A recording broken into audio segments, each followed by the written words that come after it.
Hello all, you may have seen that Matt Goodwin has published some new research in the Telegraph stating that white British people will be a minority in 40 years. Now, I've established on this channel that I believe this issue to be one of the biggest in British history. It's very strange that the powers that be don't talk about this very much. I believe it's even bigger than the Industrial Revolution, but we'll get into why they don't want to talk about it so much. Now, I think this report is still a bit hopeful. Again, I've explored on the channel before.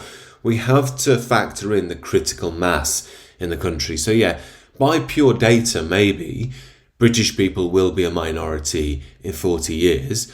But we have to factor in the leftists, the liberals who don't really care, the nowhere people, whether they're in Manchester, London, Dubai, Singapore, LA, San Francisco. It doesn't matter to these folks. They're the international types, the types that say things are getting bad in Britain, we're thinking of moving. Now, I'm not blaming them on a personal level, but you can see that that attitude is why we're in the mess we're in. They have an internationalist mindset. You can just run away. Now, I believe that critical mass is probably going to be here in as little as 20 years. So we're going to be up against it sooner than it's stating here. And some people have pointed out, well, it's positive the Telegraph, which is a major mainline newspaper, is even talking about this. You know, the Telegraph, historically, what would you say? It's sort of Cameronite conservative, small c conservative, although that has been changing more in the past year or two. And in one sense, it is good that the mainstream right is taking on board some of these things, that some people on the online right, I don't mean myself, there have been people who've been really banging this drum for many, many years now, and finally the mainstream starting to acknowledge it. But again, it's a bit of a case of too little too late. You know, if we were going to take this issue seriously, I think we should have started addressing it around 1997, arguably even before. Now, you probably know already that the mainstream response to this, the response we're supposed to have, is why would you care? You know, you would be seen as as someone really to be watched. You'll be looked at with extreme suspicion if you say, you know, this is a problem, something I don't want to happen. You're almost treated like you're a denizen of some bygone land of hate, someone who shouldn't be in the modern world. The only possible explanation is there's something morally wrong with you. And this gets to the heart of what's really going on here in Britain and the wider Western world. We have to understand that the liberal ideology is not a rational, humanistic, secular worldview as it maintains. No, it's a mythology which is more similar to a religion. Again, big theme on the channel is man lives by mythology. It provides the narrative of what he is to him and the morality he should have in his day and age. And our narrative is very much rooted in this post-World War II idea that's been very much abused from the actual reality of what Britain was, into this notion that if you challenge any of the liberal dogma, you're on a slippery road to Hitler. And because we're secular now, Hitler is sort of the representative of Satan. So the idea here is, if you challenge the liberal dogma, if you have a problem with white Brits becoming a minority in Britain, you're not just wrong, you're actively sinning.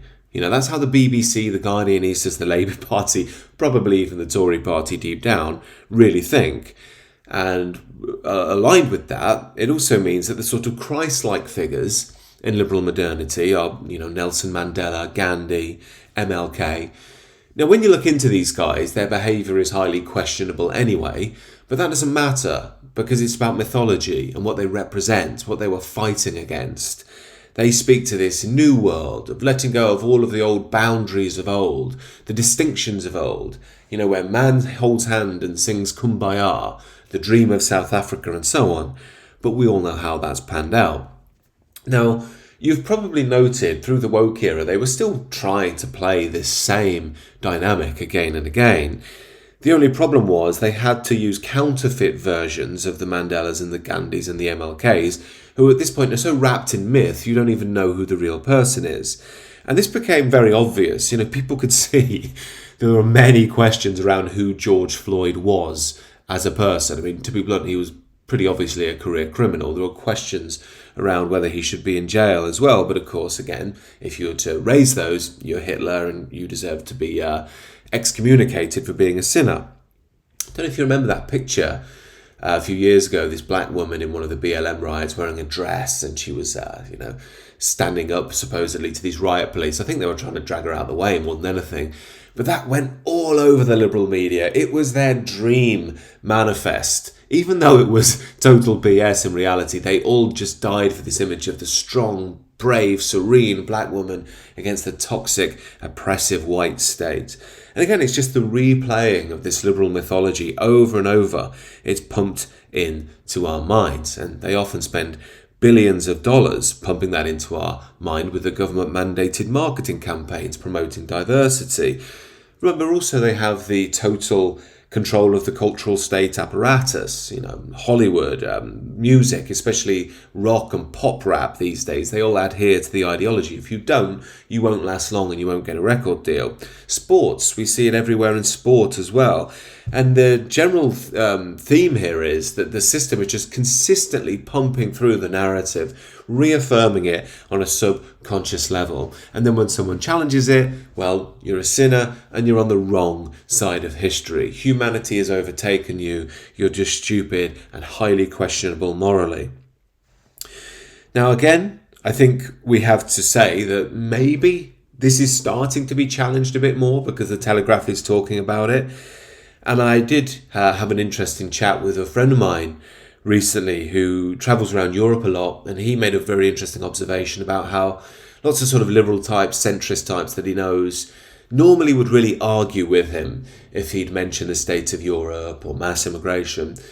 But he's noticed that most of them aren't arguing with him anymore, but are more instead just ignoring it, just ignoring the issue totally.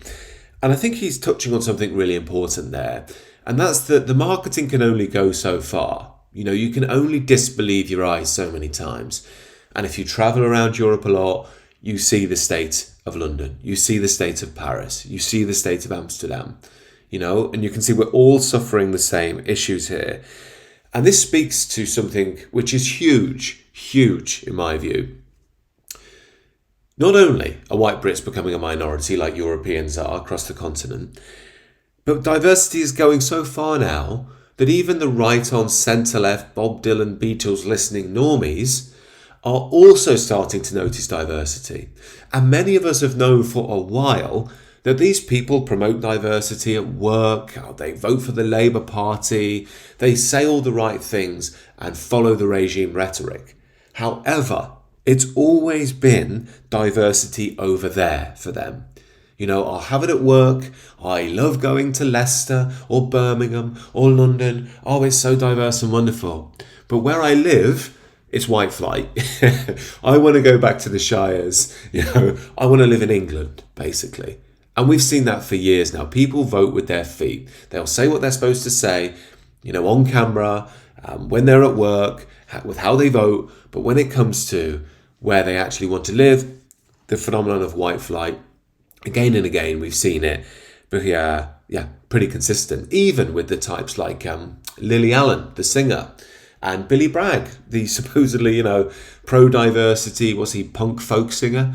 I think he moved to Dorset and Lily Allen's in the Cotswolds. I mean, they promote all this stuff, but then they go and live in the middle of nowhere, surrounded by exclusively white British people, because they can afford to, because they're millionaires. Now, of course, they'll say, I just want to be in the countryside, but I think many of us are seeing something else going on there.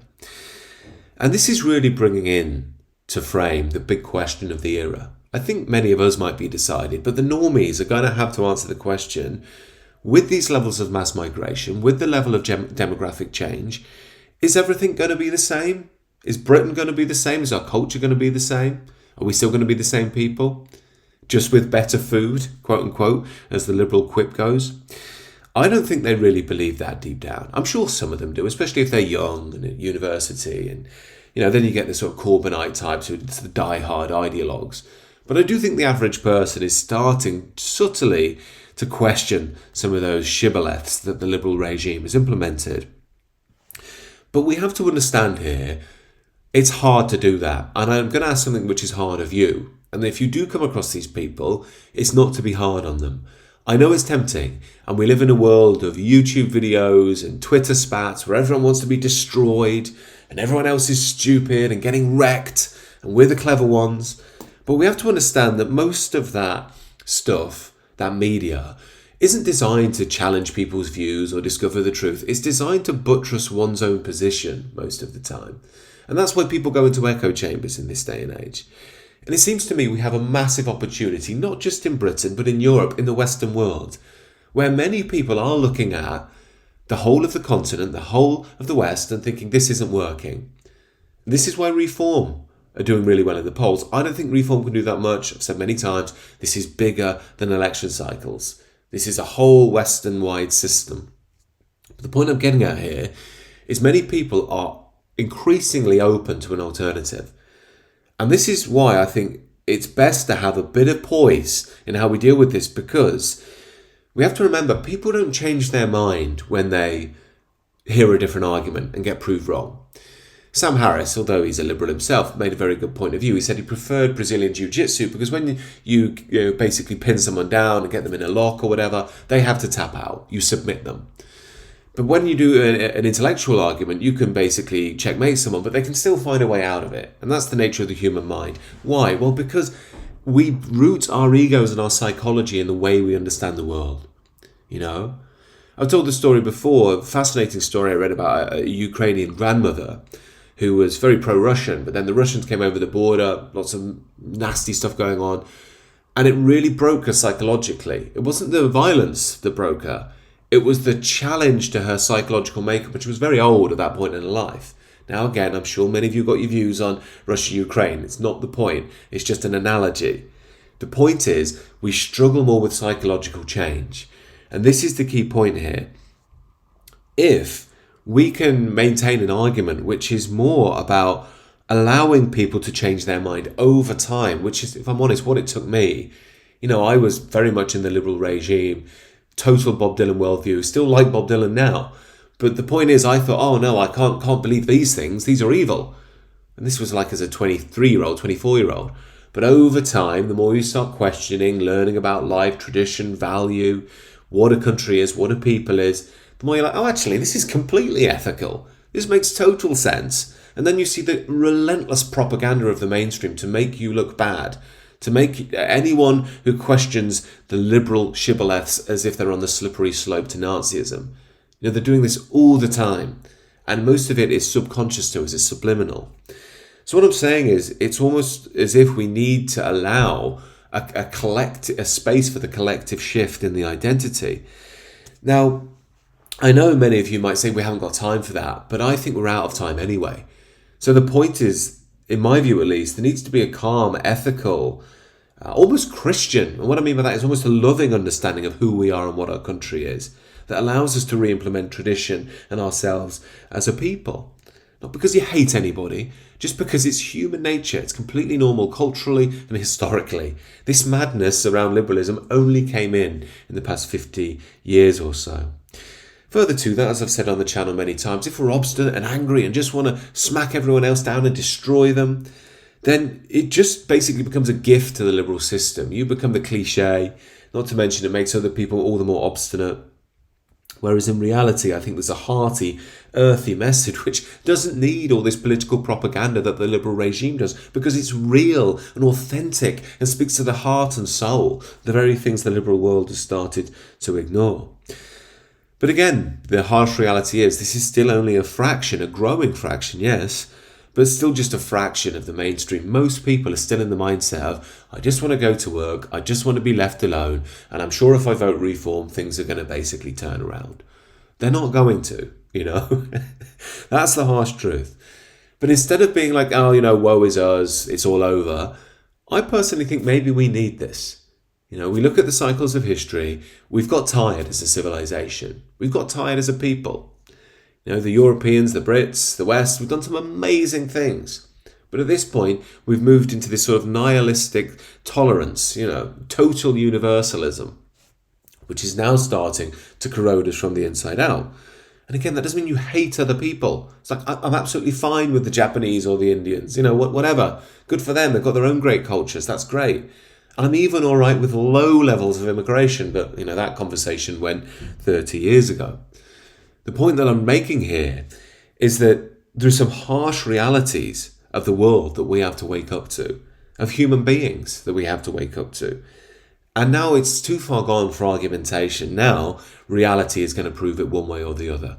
And that's something I believe we should welcome. It will be rocky, but we have to welcome it because the truth will out by itself. We don't have to do anything, I don't think. It's allow it to happen. And the collective soul will start to arise and wake up in there. With that, of course, will come an understanding of the value of our own culture, of who we are as a people, the value of our own tradition, a sort of European Renaissance, ideally. Something that states that we're not just material. Everything isn't just an economic zone. Everything isn't meaningless. You know, in universalists, there are specifics to the world. And you can understand that in a lens of love rather than hate, you know, as the mainstream so pushes and many people fall into. That, to me, is the key for the future. Love doesn't mean weakness, remember. You know, if you follow my spiritual channel, love isn't smoochy-woochy Hollywood, everything's cool, man, let's smoke a doob. That's propaganda. Love is justice. It's recognizing the innate shared being of life, if you will. Now, that doesn't mean that life doesn't have its differentials, just like you get all sorts of different multiplicities out there. I won't bang on about that too much. You can hear more of that on the spiritual channel if you're interested. But the point is that in the flames of chaos, I think there can be a big opportunity for a reawakening. This is how cycles of history tend to work. So, although we are coming to a very challenging time and the mainstream seems desperate to ignore it and slander anybody who dares question it, I do believe there is great potential here for all of us. These are my thoughts. Do let me know what you think down below and do consider subscribing to the channel if you're new.